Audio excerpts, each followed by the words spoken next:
Welcome to Life Stories.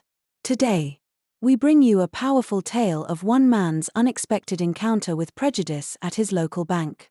David, a successful CEO, walks into a routine transaction, only to be met with suspicion and doubt based solely on his appearance. What follows is a journey of self-discovery, empathy, and profound change as David and those around him are forced to confront their biases. It's a story that reminds us all of the importance of understanding and respect. Subscribe now to begin today's story, where life lessons unfold in the most unexpected of places. David Stevens had never been one to let his emotions get the better of him. He'd built his career with a steady hand and a calm demeanor. But today, as he stepped into Pioneer National Bank in downtown Denver, he couldn't help but feel a knot tighten in his stomach. It had been a productive morning. He'd sealed a deal with a major investor and attended a critical meeting that could shape the future of Summit Financial, the company he had founded and grown from the ground up. The only thing left to do now was make a simple deposit before heading back to his office. With a sigh of relief, David adjusted his tie and straightened the leather strap of his briefcase. He had anticipated this to be a simple errand, a quick in and out. As he approached the sleek, modern counter, he spotted the young teller, Sarah, standing behind the glass partition. Her appearance was sharp, her hair was neatly pinned back, and her uniform was immaculate. David smiled, trying to mask his fatigue. He had seen Sarah before during past visits, and while she didn't seem particularly warm, he had no reason to believe anything would be different today. "Good morning," he greeted her with a calm, pleasant tone. Sarah looked up, her eyes meeting his for a split second before shifting back to her work.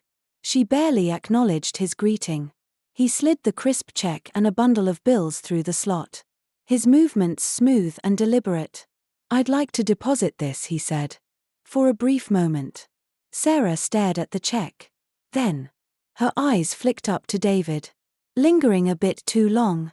Something about the way she looked at him made David feel uneasy. There was an edge to her expression, subtle, but sharp. She leaned forward slightly and spoke with a cold tone that didn't match the usual professional politeness of a bank teller. "This line is for business clients only," she said. Her voice clipped as she gestured toward another queue, filled with impatient customers. David's smile didn't falter. He had been in business long enough to know how to handle such situations with grace. "I'm in the right place," he replied. "This is a business account deposit." Sarah's lips pressed into a thin line, and for a moment, David saw something flicker in her eyes, suspicion, maybe even doubt.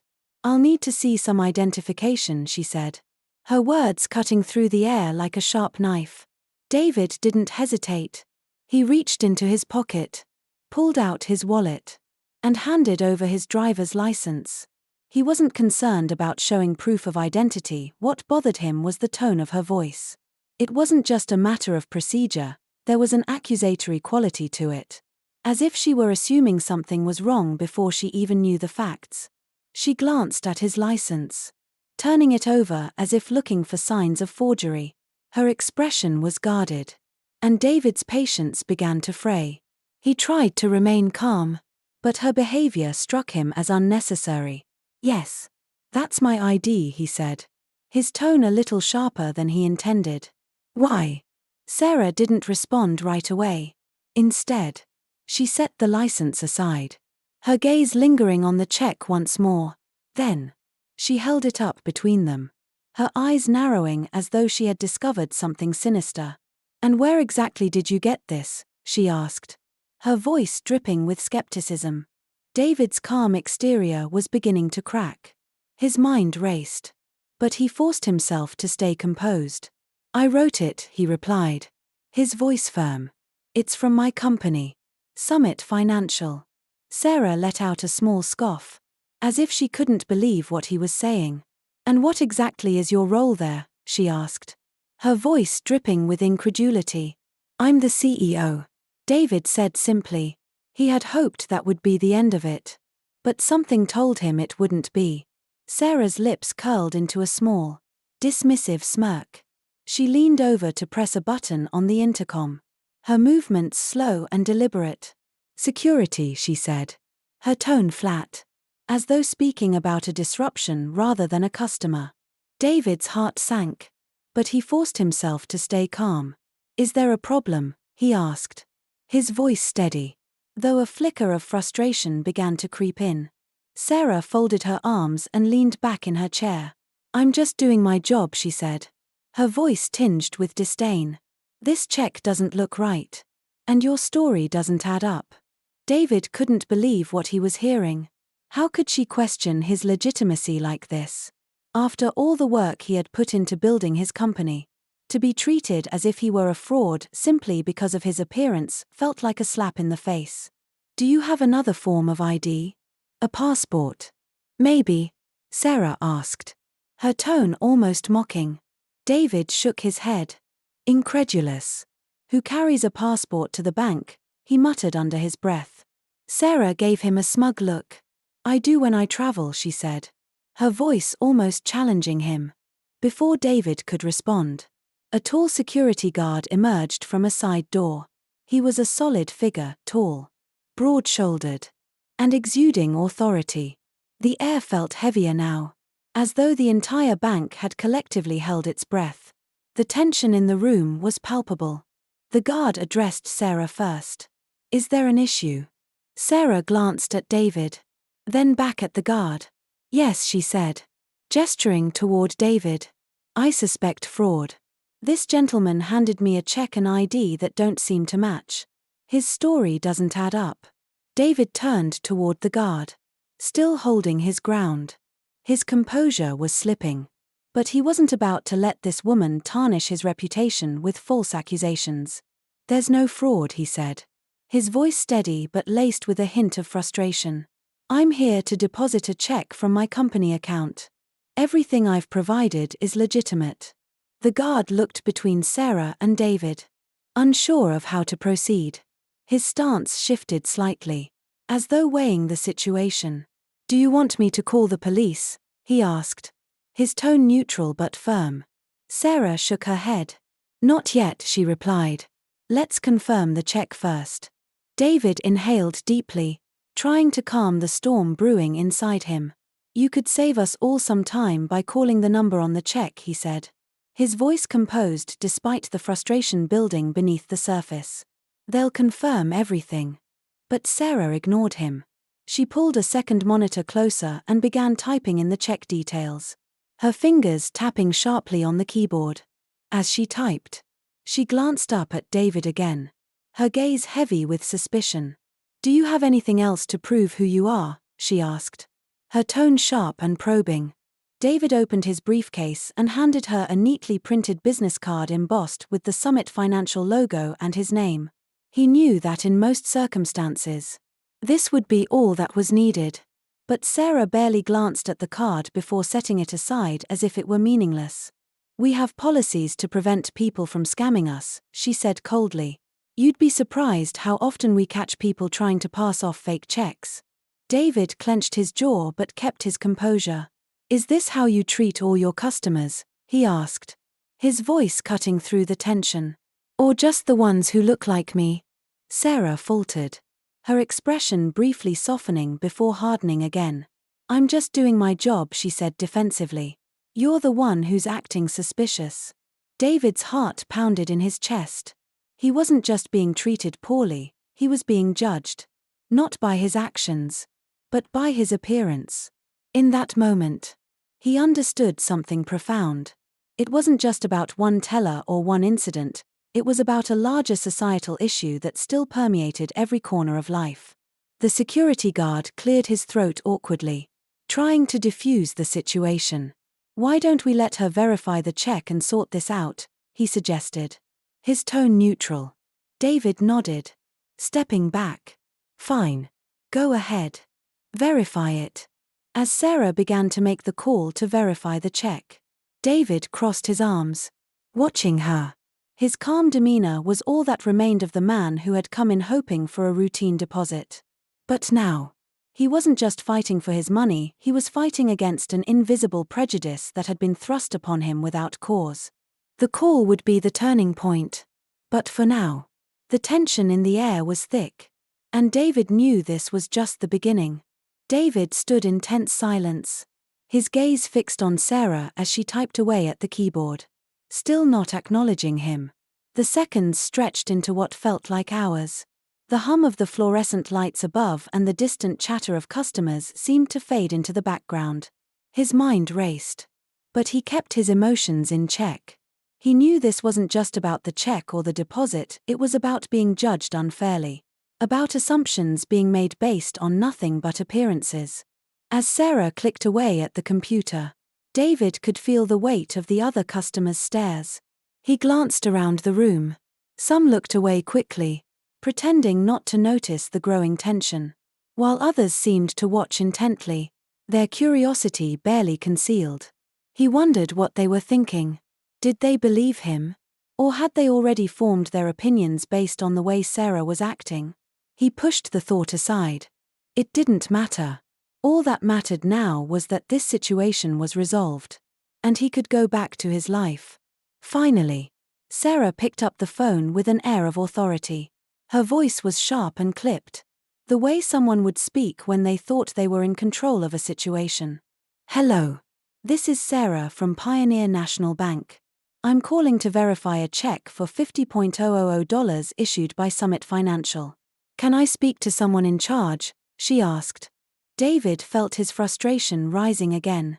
But he remained silent. The air was thick with tension. And he couldn't help but wonder why Sarah had treated him this way in the first place. Why had she questioned him? Accused him of something he hadn't done? Without a shred of evidence. He had provided everything she asked for. Yet it still wasn't enough. As Sarah waited for someone on the other end of the line, David's thoughts drifted back to the way he had been raised. His parents had always taught him the value of hard work, of earning everything he had. They had emphasized the importance of character and integrity above all else. It had taken years for David to build Summit Financial into the successful company it was today. He was proud of his accomplishments. But moments like this reminded him that even success couldn't shield him from the prejudices others might hold. The line on the other end clicked. And Sarah's posture straightened. She spoke quickly. Her words now more measured. "Yes. This is Sarah. I need to confirm the authenticity of a check issued by Summit Financial. The check is for $50,000. Can you confirm if this is legitimate?" David waited, his heart pounding in his chest. He knew what was coming next. He had already seen the way Sarah's attitude had shifted as the verification call progressed. He could practically feel the change in the air as Sarah's tone softened, as though realizing her mistake. A long pause followed before Sarah's face changed. Her smirk faltered, and the skepticism in her eyes began to waver. The transformation was subtle, but it was there. She held the phone away from her ear for a moment, her face pale. She put the receiver down gently and turned toward David, her gaze now avoiding his. "Mr. Stevens," she began, her voice faltering. I didn't realize." She stumbled over her words, her previous bravado nowhere to be found. David's brow furrowed slightly. He could feel the shift in the air, the weight of her recognition settling in. She had made a mistake, one that could have cost him much more than just a moment of inconvenience. Before he could respond, a tall man, sharply dressed, entered the room with purposeful strides. He walked straight up to the counter, his expression calm but authoritative. David recognized him immediately. This was John Keller, the bank's manager. "What's going on here?" John asked, his tone polite but firm. Sarah stammered, clearly caught off guard by his sudden arrival. I was just verifying a suspicious transaction," she said quickly. But her voice lacked conviction. David, who had remained quiet up until this point, could feel his frustration bubble to the surface. This wasn't just a simple misunderstanding. It wasn't just about the check. It was about the way he had been treated. The way he had been made to feel like an outsider in a place where he had done nothing wrong. "What she means," David said, his voice steady but cutting through the tension in the room, "is that she falsely accused me of fraud, questioned my identity without cause, and treated me like a criminal for no other reason than her assumptions." John Keller's eyes flicked from Sarah to David. His brow furrowed in concern. He turned to Sarah, his voice hardening. "Is this true?" Sarah opened her mouth but faltered, her earlier confidence replaced by guilt. I was just following procedure," she said weakly, her words lacking the conviction they had held before. John took a deep breath and looked at David. "Mr. Stevens, I apologize for the inconvenience this has caused you," he said, his voice sincere but filled with a hint of embarrassment. "We don't tolerate this kind of behavior at Pioneer National Bank. I'll make sure this is handled." David didn't want to hear empty apologies. What mattered now was accountability. He knew that Sarah had made a mistake. But it wasn't just a mistake, it was a display of prejudice. Of making assumptions based on how someone looked. And that was something far more dangerous than any simple error. "I appreciate your apology. But what matters now," David said firmly, "is that this doesn't happen again. It's not just about one employee, it's about the culture that allowed this to happen in the first place. What are you going to do about it?" John Keller nodded solemnly. "You're right," he said. "This isn't just about a mistake made by one person. It's about the way our bank, and society as a whole, still lets these assumptions take root. We'll review our policies immediately and make sure this doesn't happen again." David studied him for a long moment before nodding.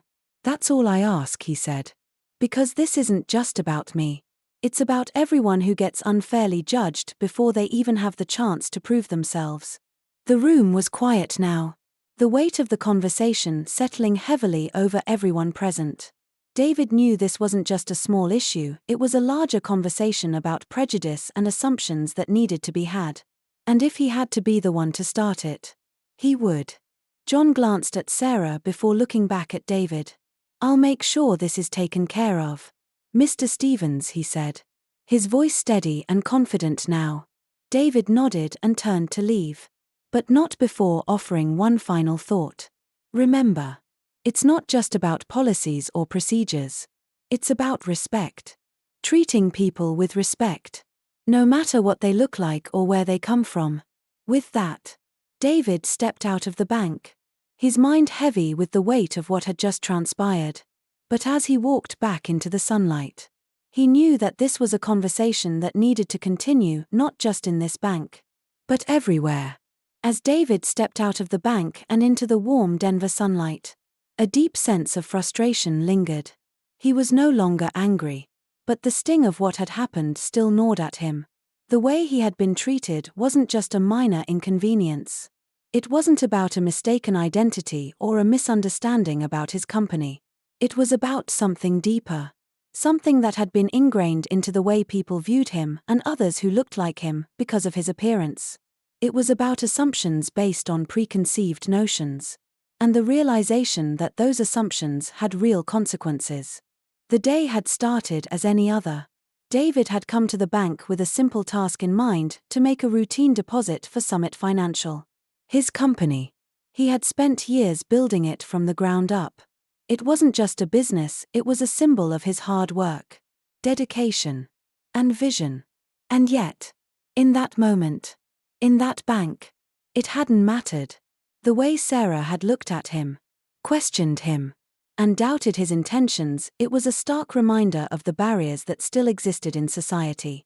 As he walked toward his car, David couldn't shake the image of Sarah's face when the verification call came through. The way her smugness faltered, replaced by confusion and then regret. The way she had gone from treating him like a criminal to a person she suddenly had to apologize to. It wasn't lost on him that it took that moment of realization for her to understand her mistake. But the thing that struck him the hardest wasn't just that she had been wrong. It was the fact that her assumptions had been based on his appearance.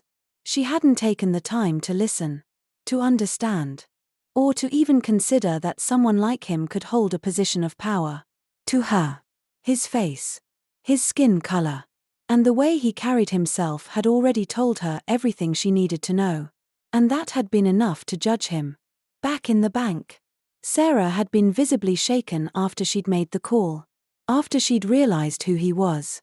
And David wasn't sure if it was the embarrassment of her actions or the reality of her own biases that had made her so uncomfortable. But it didn't matter. The damage had been done, and it wasn't something that could be erased by a simple apology. Still, David had been calm. He had done his best to maintain his composure, to present the facts and not let his emotions take control. But in that moment, when he had looked Sarah in the eyes, there had been a quiet but powerful shift. He could see the recognition in her face, the understanding that she had wrongly accused him, and the shame that accompanied it. It wasn't just about clearing his name, it was about making her see something she had never considered before. That assumptions based on race, or appearance, or anything else, didn't have a place in a world that should be governed by respect and understanding. It was in the bank manager, John Keller's response that David saw the possibility of change. When John had turned to Sarah and reprimanded her for her actions, David had seen something important, the recognition that this wasn't just a one-time mistake. It was part of a larger issue, an issue that needed to be addressed at the institutional level. And for that, David felt a sense of cautious hope. It wasn't enough to have one person fired. It wasn't enough to just say sorry. The real change would come from introspection, from training, and from a collective commitment to understanding people for who they truly were without judgment, without assumption. When John had apologized to him personally, David had accepted it without much thought.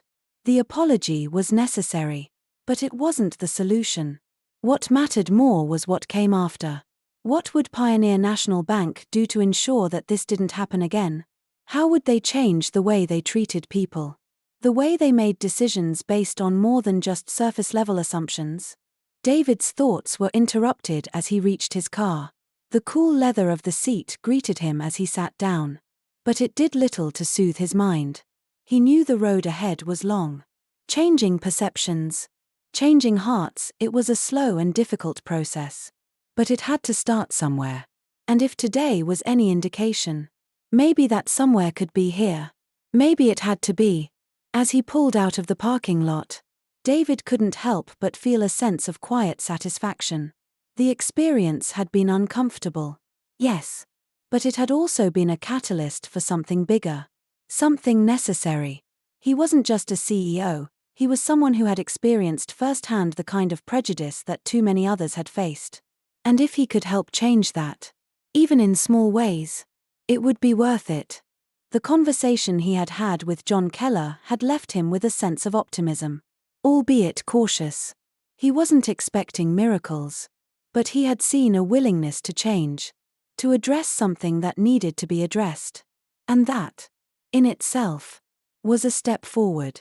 For the first time that day, David felt as though the burden of what had happened could be transformed into something meaningful. As he drove through the city, the sun shining brightly overhead, he thought about what he would say when he got home. How would he explain to his wife, his children, what had happened? How would he articulate the emotions, the frustration, and the lessons learned? He didn't have all the answers, but he knew this much: the conversation wasn't over. It had just begun.